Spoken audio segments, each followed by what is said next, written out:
UBS on the Iranian war's impact on M&A and IPOs. You're watching Bloomberg Open Interest. When news breaks,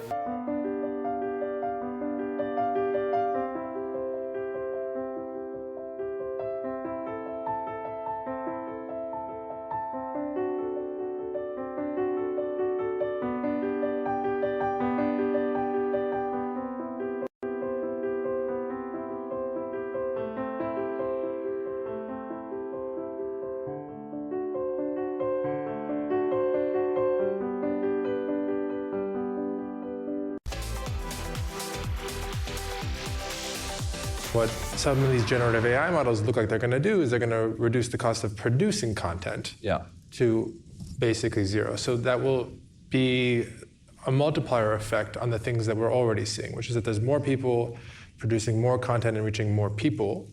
And there's a lot of good and bad that comes downstream from that. I don't know if you can break down what the average person is seeing right now in terms of stuff that's AI generated versus, maybe more traditional human generated, but what's that going to look like in a year or in 5 years? There's actually a lot of hybrid content, and too often we talk about synthetic content and organic content, and never the two shall meet. But there's a lot of content where AI is part of the workflow, right? Like you might not even know it. It might be whatever app you're using to do color correction might be using models to do so. Stamp tool in Photoshop in the old days to get rid of a pimple, those types of things. But that line is going to be more and more blurred.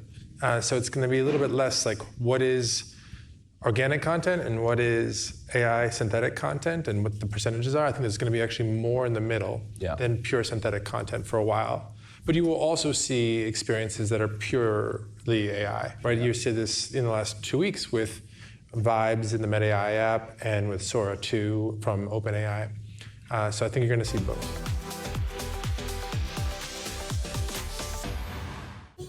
In case you missed it, on Bloomberg Crypto. Crypto has had this terrible, horrible, no good, very bad 2026 ever since the events of October 10th. What do you chalk up this weakness to, this volatility to?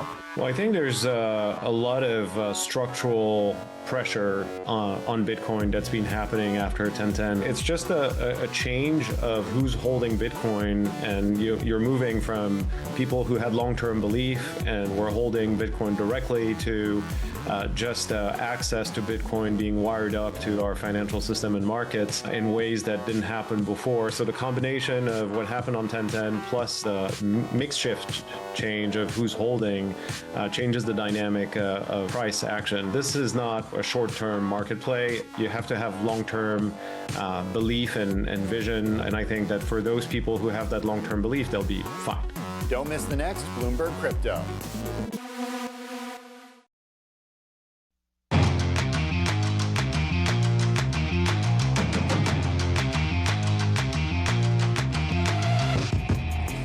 Minutes into your trading day.